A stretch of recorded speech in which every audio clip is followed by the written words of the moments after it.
ila sulir firdausi ala rahimahullahu annahu qila lahu bima wajadta ajuhda. Kita sedang melaksanakan ibadah. Kalau sedekah nggak mau kelihatan orang,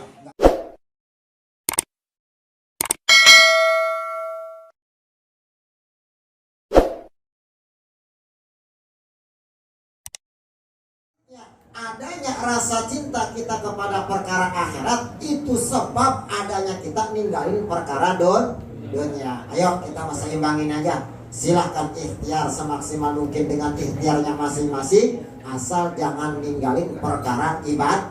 Tujuannya ikhtiarnya kita, usahanya kita itu pun untuk ibadah, ngasih nafkah anak istri, mudah-mudahan berkah, amin ya rabbal. Karena ngomongin bapak bener, istri saya aja nggak beli skin scareball atau manyun. Jangankan istri bapak, istri saya pun istrinya ustad yang ustadzah gitu, nggak pakai skincare mah atau beda. Tapi kalau dibeli mah skincare yang gitu atau ruhai. Jadi harus ada ikhtiarnya ya, dengan masing-masing. Mudah-mudahan ikhtiarnya diberikan rezeki yang halal dan barokah, amin ya rabbal. Wal maqalatu hadiyatu wa salasuna an Ibrahim bin Adham rahimahullahu annahu qila lahu bima wajadta ajuhda. Ucapan makalah yang nomor 31 itu makalah ucapan dari Sayyidina Ibrahim bin Adham. Sayyidina Ibrahim bin Adham ini dalam satu riwayatnya pernah ditanya. Ada yang menanyakan seperti ini, bima wajadta ajuhda, hai Ibrahim bin Adham, dengan cara apa Andika bisa menemukan cara juhud tapak kepada Allah Subhanahu wa Ta'ala? Karena mungkin ditanyanya seperti itu nih, riwayat Ibrahim bin Adham ini orangnya bukan orang ahli juhud. Setelah kesininya mungkin segala kenikmatan perkara dunianya, titel dan jabatannya, kenikmatan yang ada di dalam rumahnya ditinggalkan, juhud tapak kepada Allah Subhanahu. Nah, ditanya satu waktu sama orang, perasaan dulu mas saya bukan begini. Ibrahim ngeliat Ibrahim mah, pakaian mewah, sarungnya BHS yang harga 3 juta Ibrahim, baju kokonya juga yang harga 500.000, belum tunggangannya katanya PCE. Tuh, rumahnya tingkat, istrinya 4 katanya. Kok sekarang mah gembel amat kelihatannya? Kenapa? Habis kedurukan rumahnya, habis kebakaran? Bukan. Ada tsunami ke bawah, hartanya enggak. Terus kenapa sekarang Andika juhud kepada Allah? Kenikmatan dunianya ditinggalkan. Itu pertanyaannya. Dengan cara apa Ibrahim bisa melaksanakan juhud kepada Allah Subhanahu? Jawabannya, waqala Sayyiduna Ibrahim bisalasati asya'a, dengan 3 perkara saya bisa juhud kepada Allah Subhanahu. Yang namanya juhud itu Bapak bukan orang yang nggak suka, yang bukan orang yang nggak punya dunia. Awas, hati-hati. Saya ulang ini, orang juhud mah orang yang tidak, bukan orang yang nggak punya perkara dunia. Orang juhud mah, silahkan Bapak main dah ke Serang, temuin ulama ahli juhud, lihat bangunan rumahnya kayak apa, kayak istana Bapak. Tapi katanya ahli juhud, ahli tapak, kok masih mewah-mewahan rumahnya, berangkat kemana-mana pakai Fortuner, kadang-kadang Pajero, kadang-kadang Alphard. Katanya juhud, kok masih pakai yang begituan? Juhudnya bukan nggak punya dunia. Banyak dunianya mah, tapi rasa cinta di hatinya nggak ada yang namanya perkara. Contoh, biar Bapak paham ya juhud, jangan salah paham dengan juhud ya. Pak Haji Hanafi bawa motor, kebetulan ngaboncengin Pak De Bejo.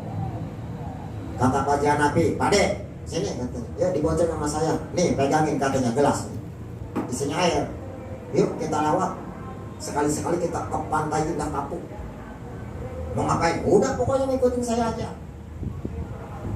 Ada nggak bonceng. Sedangkan Pak Janapi bawa motor kayak Rossi. Pade Bejo kan nggak mungkin nih air yang di gelas ini gimana caranya biar nggak tumpah. Dari semenjak pertama berangkat dari sini sampai ke pantai Indah, pasti kan begini. Nggak bakal dia tengok kanan kiri. Apalagi sampai, hei, bener nggak? Ahli juhud mah bukan nggak punya dunia mah di sekelilingnya, tapi tidak pernah dilihat dunia tersebut, apalagi adanya rasa cinta. Coba Bapak bayangin, berangkat dari sini pada Bejo Pak Janapi ke pantai Indah Kapuk, ngelihat pemandangan apa coba di sana? Ngelihat mobil nggak pernah dilihat, pasti pada Bejo kupingnya tuh. Kata Pak Janapi, awas jangan tumpah, pada ya kalau tumpah saya tambahin. Ngelihat gadis yang lewat, bodo amat. Apalagi janda mah. Ngelihat mobil yang bagus, sebodoh, nggak bakal dilihat. Pokoknya fokus nih gelas yang ada airnya, biar sampai di lokasi tidak tuh. Tuh, itu namanya juhud. Punya dunia mah banyak, tapi nggak pernah diaku itu mobil saya, itu rumah saya. Apalagi sampai ada rasa cinta. Jadi jangan salah paham dengan juhud. Juhud mah katanya nggak boleh punya ini, nggak boleh punya itu. Atau mampus Bapak, gimana makannya habis pikiran. Juhud aja tapak, makanya kagak, siapa yang bisa? Saya aja belum bisa kok. Habis ini udah pusing, saya juga pengen ngerokok, pengen ngopi, bener nggak Pak Haji? Apalagi bangun malam, kalau nggak ngopi dulu saya stres. Makanya sediain kopinya. Sebelum sholat itu ya ngopi dulu, ngerokok dulu, biar fresh, flow. Jangan sampai ketika takbiratul ihram Allahu Akbar. Nah kan kagak khusyuk. Nah, silakan perkara dunia Bapak punya Islam atau lebih kaya, lebih bagus, bener nggak? Jangan sampai disepelekan orang Islam. Apapun itu punya, fasilitas apapun itu ada, tapi jangan sampai ada rasa cinta. Ntar kita bahas nih. Ibrahim bin Adham itu siapa? Assalamualaikum. Telat 30 menit. Berarti yang begini mah harus di strap ini ya. Loh, ada lagi nih. Kalau ini udah langganan. Kalau ini saya nggak aneh. Lama ya. Tuh, itu namanya juhud. Ya, juhud mah orang yang bukan nggak punya dunia, tapi nggak ada rasa cinta dengan itu namanya juhud.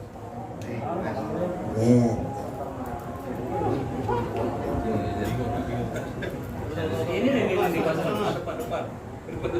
Oh, lu deket gue sini. Sini Mas, biar kita masuk YouTube. Bentar. Ini live streaming langsung ke Palestina ini. TikTok. Ya, terus sekali lagi ya.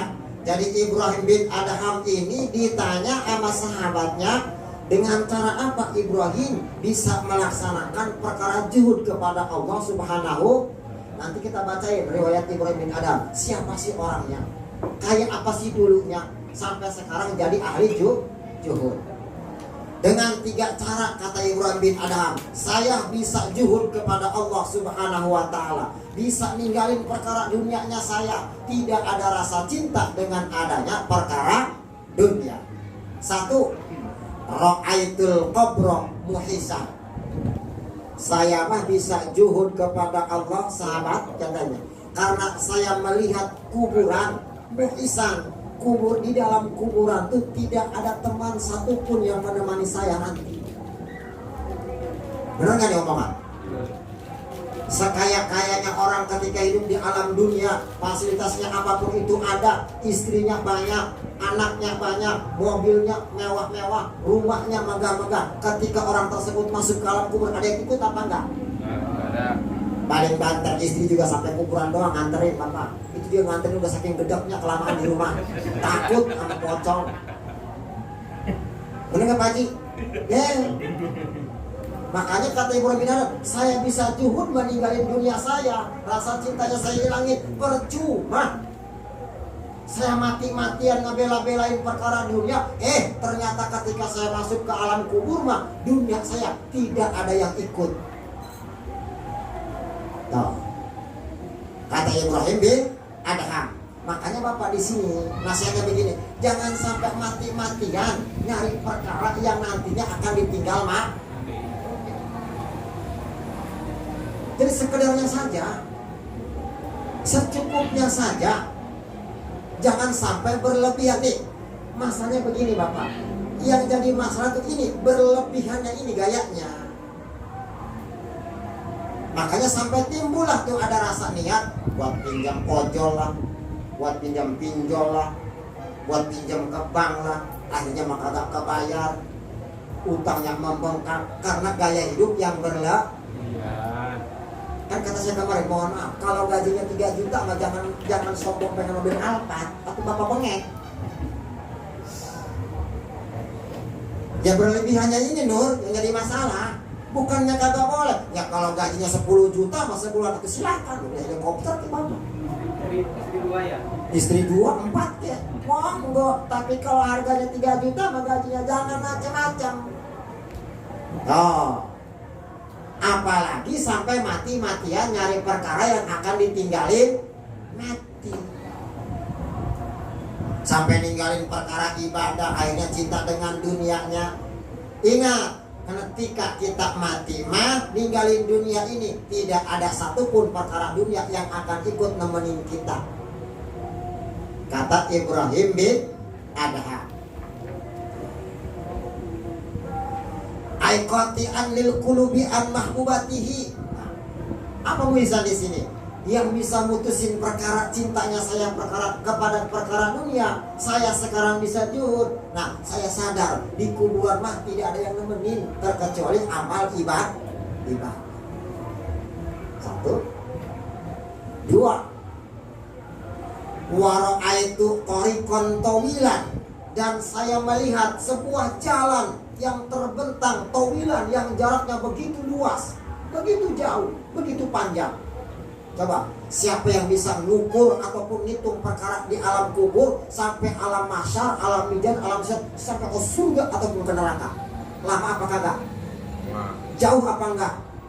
Jauh. Makanya pikirin tuh di situ pengajian sedulur. Kata Ibrahim ada, bukan kata saya. Nanti setelah masuk ke alam kubur tuh bukan sebatas masuk doang, jasad jadi bangke, bukan, tapi masih ada perjalanan yang harus ditempuh. Sedangkan jalannya begitu panjang. Ingat, hati-hati. Meskipun tadi tuh fasilitas kendaraannya banyak, nggak bisa nganterin, nggak ada yang mati bawa Alphard ke sono, nggak ada. Apalagi PCX mah nggak kepake, nggak ada.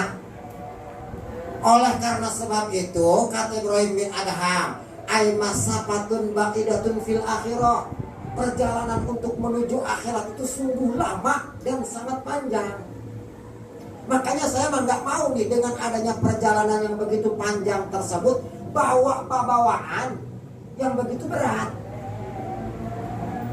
Emang kagak dihisab Bapak perkara dunia kita?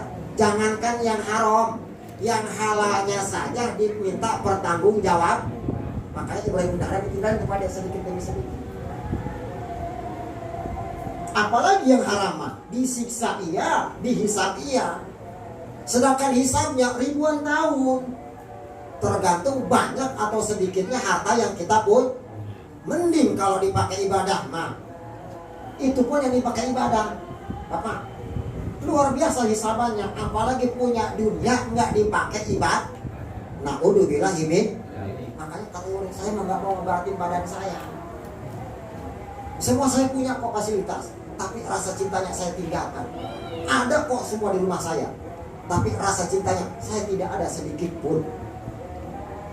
Mobil mau dibawa tetangga ya mangga, rumah mau ditempatin siapa aja silahkan. Saya mah nggak pernah ngaku itu rumah saya, itu mobil saya, itu tanah saya, nggak pernah, apalagi cuma nggak sempit doang mah. Ada yang macam-macam sama gang di sini, mati loh. Ingat mati, jangan macam-macam apa. Kalau boleh masih ketahin, jangan gang dibikin sempit. Saya tembak-tembakin ini malam ini. Betul.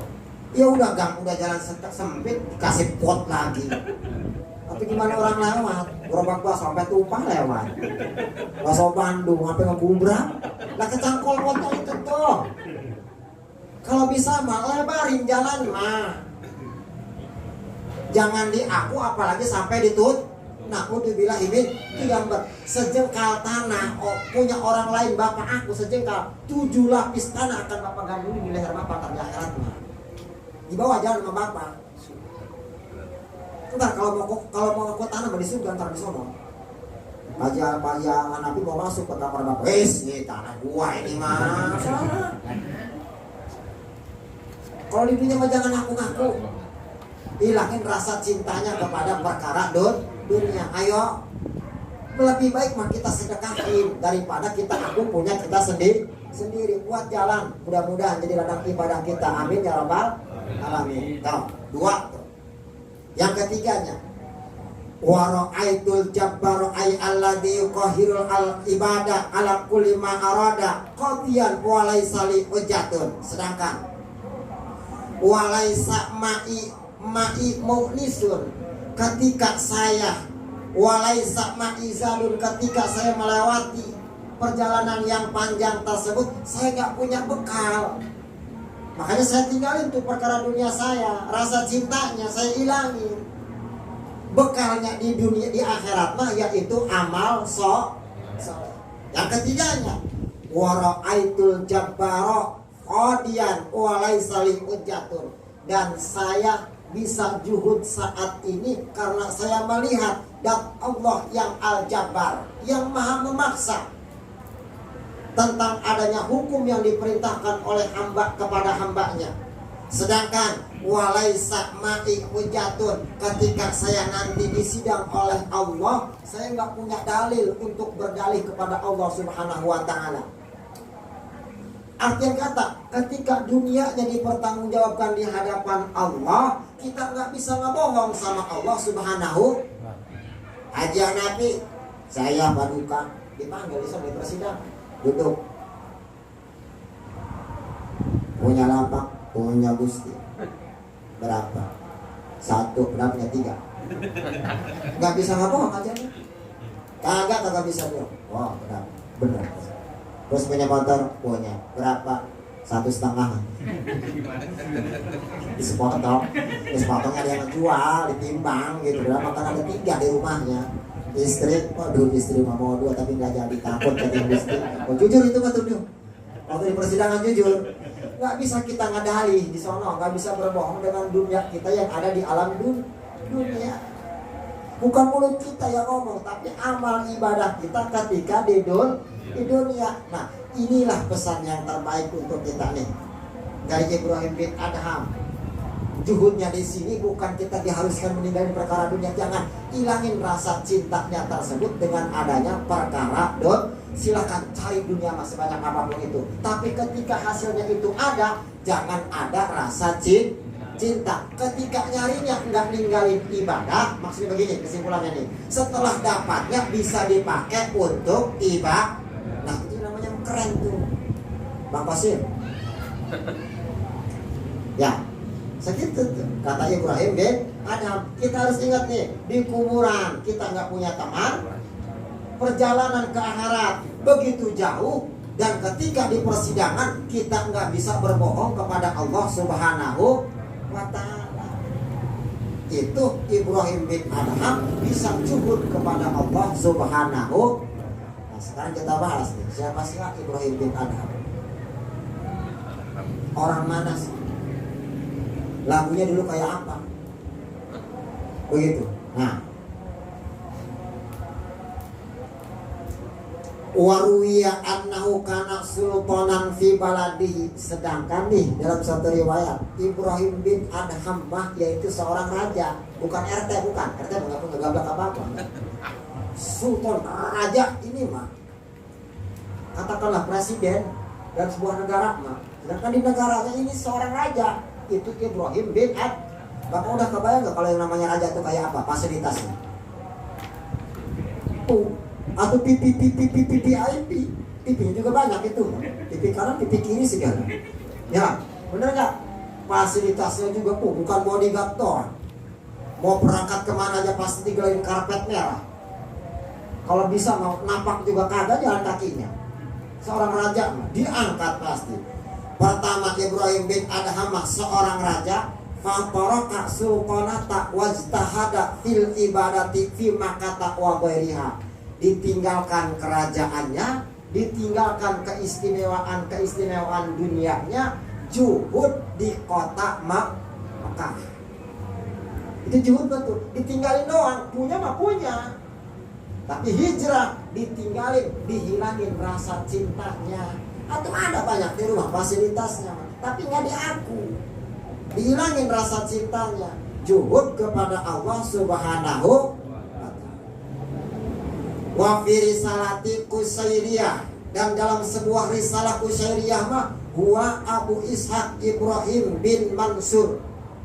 Namanya mah Abu Ishaq Ibrahim putra Mansur.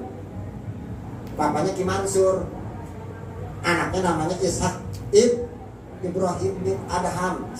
Ishaq. Ya. Wa min quratil balhi kana min abnail muluki. Nah, Ibrahim bin Adham ini anak dari raja, keturunan dinasti yang ketika bapaknya meninggal seorang raja, turun kerajaannya kepada anak-anaknya. Zaman dulu kemarin seorang raja fakharaja yauman mutasidan fa'athara tha'laban aw arnaban wa huwa fi talabi fahatafa bihi hatibun. Nah, ketika suatu hari Ibrahim bin Adham ini sama anak buahnya, sama prajuritnya melaksanakan berburu kelinci. Mungkin ke hutan, jenuh kali di Istana Mulu, pengen refreshing, tamasya, ke hutan, nyari kelinci. Dalam kitab Uskuriyah mah perbedaannya sedikit doang.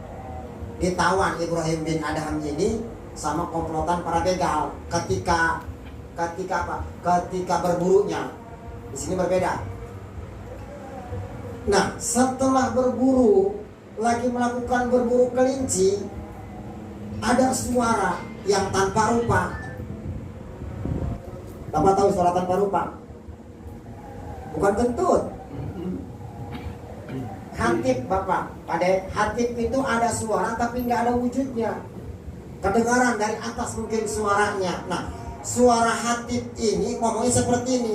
Ya Ibrahim, alihada khuliqta ambihada umirta. Ibrahim bin Adham, apakah kamu mau ngeburu kelinci ke dalam hutan ini? Kamu udah pernah ngerasain bikin sebuah ekor kelinci? 1, 2. Dan datangnya kamu ke hutan ini mau ngeburu kelinci, apakah ada perintah kamu disuruh datang kemari? Suruh siapa kamu ngeburu-buru kelinci?